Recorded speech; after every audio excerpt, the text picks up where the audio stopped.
So, explaining anger using a bottle. You guys, I'm sure, anticipate that this baby is going to come out, but you're probably thinking something like, along these lines. Hey, look, if I do this, the pressure builds up.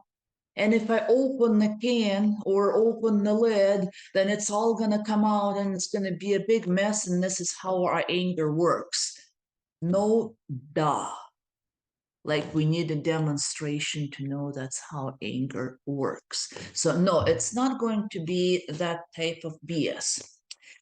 We're actually going to talk about slightly different subject, and it's about the people who do this, not myself as me relating to the anger, but let's say, hey, I'm sitting here minding my own business, scrolling through my cell phone peacefully, not doing anything, thinking to enjoy some pop, and somebody sneaks from behind carefully. And as I'm distracted and as I'm looking at my phone here, sneaks behind me and does this and sets it here and disappears. And oftentimes, maybe I'm even very unsuspecting. I just want some pop. I'm not going to do this because you know what's going to happen. All over the phone, all over everything. Question: why am I responsible for the mess? I mean, I'm the one who needs anger management classes because apparently, if this happens, if the phone comes out, that's a good representation, which it could have borrowed from the initial BS video, right? That's what anger is. It builds up inside of us, but if we let it out, it creates a mess. It destroys things. It makes the situation very sticky. It, may create enough damage, like if it's over keyboard or something like that, that we're going to regret. So what anger management classes would tell you, oh, don't take the cap off. Well, legit. However, you shake it well enough, you don't even have to take it off. It's going to come off on its own, and you have no control over it. My question is that 9 times out of 10, it's in an anger situation. It's not you who doing the shaking. It's somebody else who comes and shakes your bottle. And sometimes you're either very unsuspecting that this is the dynamic that is happening there. And you just go with the routine. You don't even think I'm going to take a drink, an anger situation. You don't know when somebody is going to say something or do something that is going to cause a reaction that you can't control. You don't have that insight. It just happens, just like routinely reaching for the bottle and taking a drink. So you're either unsuspecting, or, like I said, the cap just comes off by itself and you have no control because it just did it, right? And you're not the one who shook the bottle. Somebody else caused the situation. So the question that oftentimes gets asked is that if I'm in a situation where my bottle creates a mess, why am I being responsible for the mess all 100% by myself, and the person who did the shaking gets off scot-free, no questions asked, nobody even mentions that. So when we take that in the context of anger management class, what type of question results from there is that a person who comes to an anger management class is responsible for the phone that came out and created a mess, and the victim who's been provoking this is a victim, needs to be felt sorry for, needs to be catered for. It's all about the victim. So that type of situation is unfortunate when the victim gets all the attention and all you get is telling you what you should not have done. like you don't notice, right? Let's look at it from the standpoint of bioenergetics. The reason is the reason why people sneak up on you and shake this bottle is because your bottle is unattended, because you are not aware of the dynamic, and because it's wide open out there for people to come and shake. If you look in a general life situation, why some people end up in anger management classes and some people don't, is that what triggers you and what provokes you will not trigger or provoke another person. If somebody is being rude, for example, your blood boils, you're going to say something, and your friend is just like, yeah, it's just him. They don't care. They'll walk away. They won't hurt you.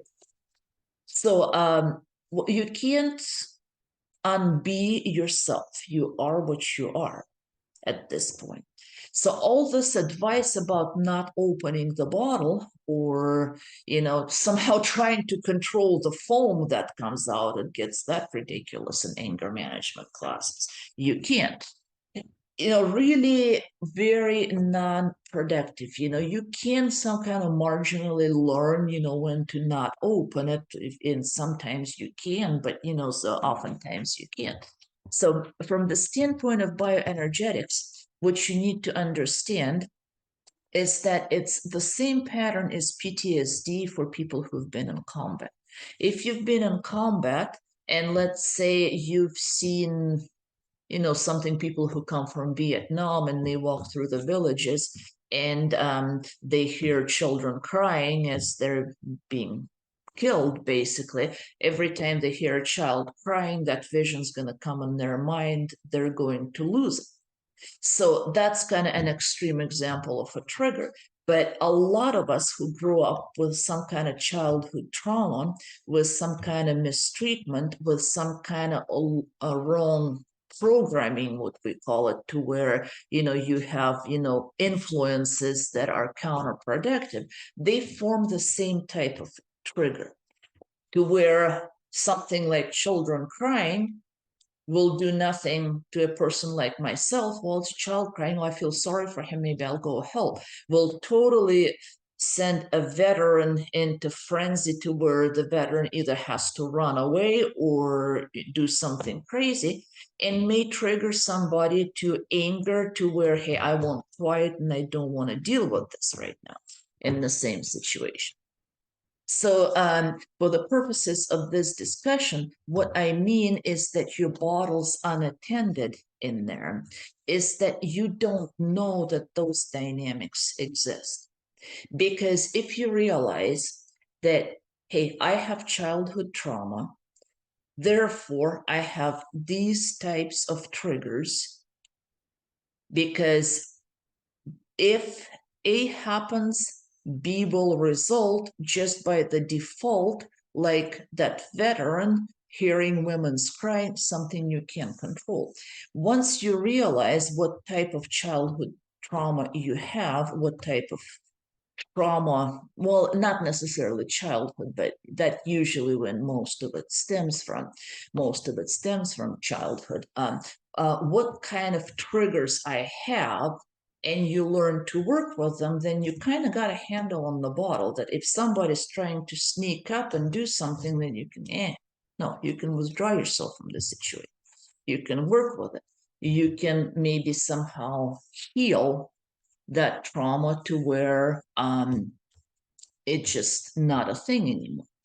And another part of that, of bottle being clear out here, is that what happens to a lot of people who do struggle with anger issues is, and again, it's connected to childhood trauma and so forth, that people who are prone to anger also are not really sure about their boundaries.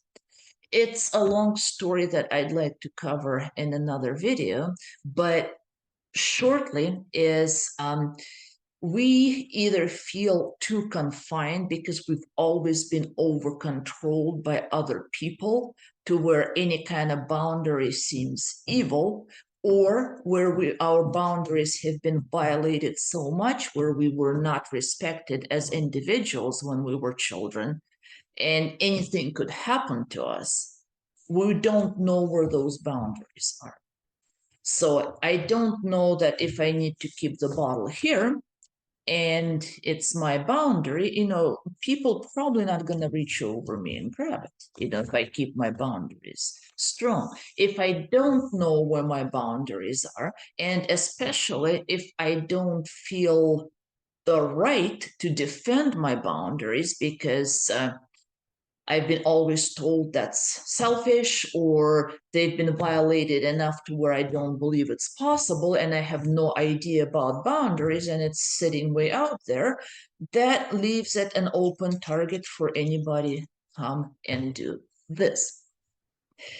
So, bottom line, anger using a bottle. It's not about trying to keep the and it's especially not about trying to control the foam should that happen.